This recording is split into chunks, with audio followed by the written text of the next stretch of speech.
좋은 아침입니다. 오늘 마가복음 마지막 내용을 같이 묵상하도록 하겠습니다. 마가복음 16장 15절에서 20절 말씀입니다. 15절 또 이르시되 너희는 온 천하에 다니며 만민에게 복음을 전파하라.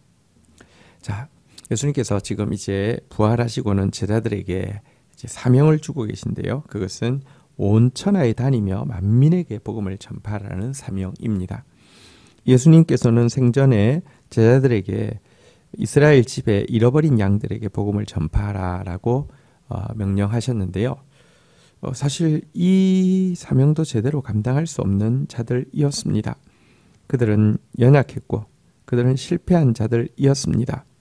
하지만 그들에게 부활하신 예수님은 이제 이스라엘 집에 이런 양 정도가 아니라 온 천하 만민에게 복음을 전파하는 더 큰 사명을 부여하고 있습니다. 이것은 부활하신 주님께서 그들과 함께 하실 것이기 때문입니다. 그리고 그들이 복음을 전파하는 일은요, 16절 믿고 세례를 받는 사람은 구원을 받을 것이요 믿지 않는 사람은 정죄를 받으리라. 이들이 나아가서 복음을 전파할 때 구원과 정죄의 갈림길이 되게 하실 것이다 라고 말씀하고 있습니다. 믿는 자에게는 생명에 이르는 냄새가 될 것이며 믿지 않는 자에게는 사망에 이르는 냄새가 되게 하실 것이다 라는 말씀이었습니다. 여러분, 겁이 많고 또 의심도 많고 또 실패했고 연약했던 그들에게 이와 같이 엄청난 소명을 준 것은 역시 우리에게도 큰 소망을 주고 있습니다. 주님은 우리가 당신과 함께하면 당신이 하시던 일을 하고 그보다 더 큰 일도 할 수 있을 것이라고 분명히 약속하고 있습니다. 여기서 말하는 더 큰 일이란 예수님께서 이루신 일보다 더 큰 일이 어디 있겠습니까? 그가 이루신 구원, 그가 이루신 승리, 이것보다 더 큰 구원과 승리를 이룬다 이런 뜻은 아니고요. 그에게 받은 사명을 가지고 온 세계를 향해서 이 복음을 증거하게 되는 훨씬 더 많은 사람들을 대상으로 복음을 전하게 되는 것을 이야기하고 있습니다. 예수님이 요한복음 14장 12절에 이렇게 말씀하셨습니다. 내가 진실로 진실로 너희에게 이르노니 나를 믿는 자는 내가 하는 일을 그도 할 것이요 또한 그보다 큰 일도 하리니 이는 내가 아버지께로 감이라. 아버지께로 가신 주님께서 성령으로 우리와 함께 하심으로 말미암아 예수님께서 하시던 일 그리고 그 일을 온 세계에 확장시키는 일을 하실 것이다 라고 약속하셨기 때문에 온 천하 만민에게 복음을 전하고 온 천하 만민에게 정죄와 또 그 구원의 갈림길이 되게 하실 것이다 라고 선언하신 내용입니다. 자, 17절부터는 이제 이 사명을 가지고 나아가는 자들에게 따르는 네 가지 표적이 나오고 있습니다. 17절 믿는 자들에게는 이런 표적이 따르리니 곧 그들이 내 이름으로 귀신을 쫓아내며 새 방언을 말하며 18절 벨을 집어 올리며 무슨 독을 마실지라도 해를 받지 아니하며 병든 사람에게 손을 얹은즉 나으리라 하시더라. 자, 네 가지 표적이 따른다고 이야기했는데요. 첫 번째는 예수의 이름으로 귀신을 쫓아낼 것이다 라고 이야기하고 있습니다. 과거 우리는 귀신의 종노릇하고 사단의 노예 노릇하던 존재들이었는데 이제 예수 그리스도와 함께하는 자는 귀신을 쫓아내고 사단의 나라를 파괴하는 영적 전쟁에서 승리하는 용사가 될 것이다 라는 우리의 변화되어진 신분을 알려주고 있는 것입니다. 자, 두 번째는요, 새 방언을 말한다라고 이야기합니다. 새 방언이란 초대 교회에 주님께서 주신 은사로서 복음 증거를 위해서 주신 것입니다. 또 복음을 필요로 하는 사람들 누구에게나 막힘없이 복음을 증거할 수 있게 하기 위해서 주신 것입니다. 우리가 과거에는 나랑 조금만 다른 사람들과 또 말이 통하지 않는 사람이었습니다.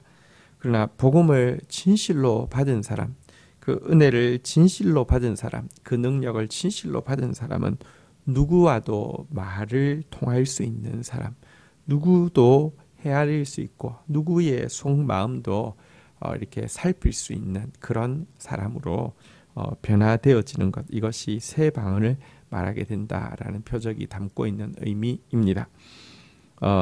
세 번째는 뱀을 집어 올리며 입니다. 여기 이제 뱀을 집어 올리며 무슨 독을 마실지라도 해를 받지 않는다라는 이것은요, 복음을 증거하는 과정에서 있는 여러 가지 위험들로부터 주님께서 세밀하게 보호해 주실 것에 대한 약속입니다.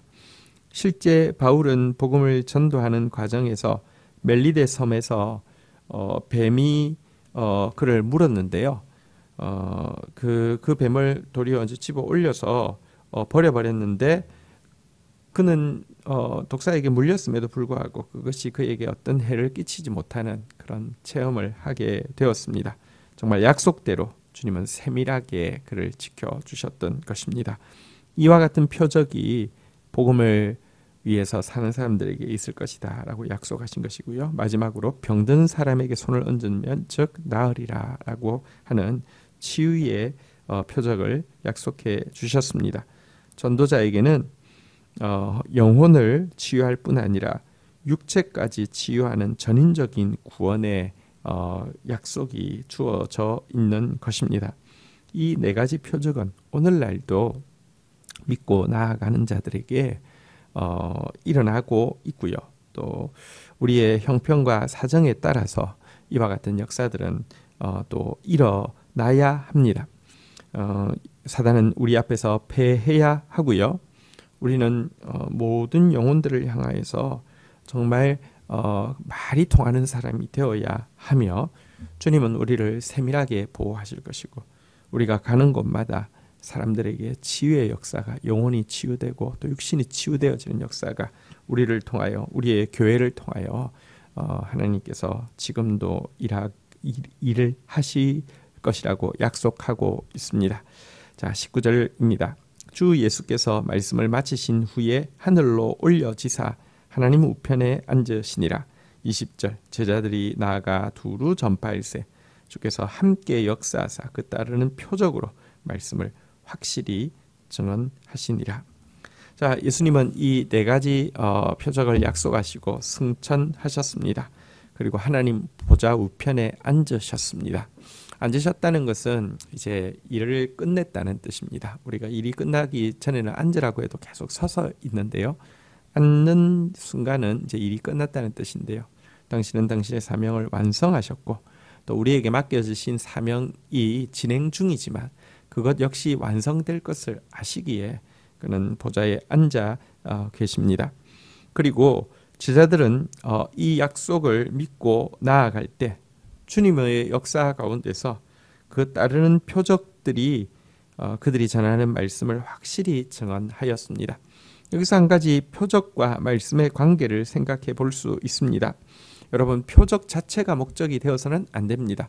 병 치유 자체가 목적이 되는 것 혹은 어떤 영적 전쟁에서의 능력이라고 하면서 뭔가 자기가 말을 하면 귀신이 쫓겨나고 무슨 이렇게 하면 뭔가 사람들이 쓰러지고 이것 자체를 목적 삼아서는 큰일 납니다. 표적은 말씀을 믿게 하기 위함입니다. 말씀을 확실히 증언하기 위함이지 표적 자체가 목적이 되어진다고 하면 어떤 의미에서 이방 종교나 무당에게서 나타나는 어떤 이상한 현상과 다를 바가 없습니다. 하나님의 말씀만이 사실 사단을 파하고 하나님의 말씀만이 전인을 치유하며 하나님은 말씀대로 우리를 세밀하게 보호하시고 하나님의 말씀이 들어온 사람이 그 말씀을 이렇게 내면으로 소화한 사람이 나아갈 때 사람들에게 정말 영혼을 터치하는 말이 나아가는 것이죠. 이 일을 돕기 위하여서 이와 같은 은사들이 표적들이 동반되어진다는 것도 우리가 잊지 않아야 할 것입니다. 주신 말씀 붙잡고 기도하며 나가도록 하겠습니다. 주님 감사합니다.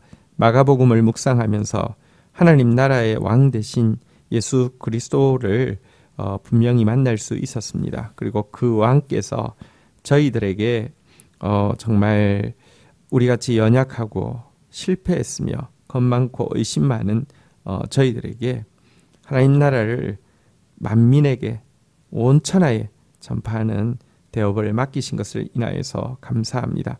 나로서는 할 수 없지만 주와 함께 한다고 하면 주께서 하시는 일을 내가 할 것이며 그보다 큰 일을 할 것을 믿습니다.